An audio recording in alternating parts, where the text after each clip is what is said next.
I worked in Japan as an assistant, and then as an assistant for a sculpture symposium in Japan.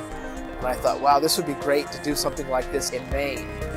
One of the Japanese artists that I studied with was visiting me. It was like the end of December, like right before Christmas.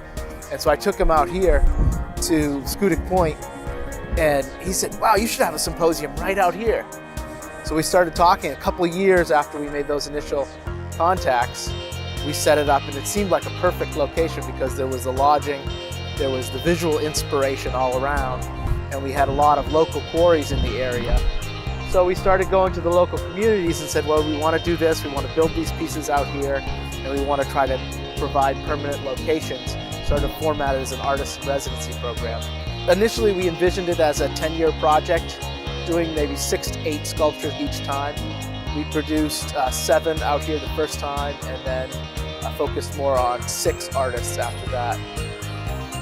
Over a period of a decade, we made 34 sculptures, which go all the way from the Canadian border in Calais through this Schoodic Peninsula, along the coast, all the way out to Deer Isle, Blue Hill, and then we did collaborate once with the University of Maine, so there's some sculptures around Orono, Old Town, and the campus of the University of Maine. That was one of our criteria originally. They had to be public, and we were very flexible in what that meant. It did mean that it couldn't be on private property. Certainly, we related to being in the park because of the showcase of this geology and the inspiration there. So the pieces were maybe, like this piece, has a lot to do with life, DNA, that sort of thing, but it's not as literal as a painting of a bird or an animal. And I think that was one of the things that was unique about our project. It was really inspired by the medium and by being in this atmosphere.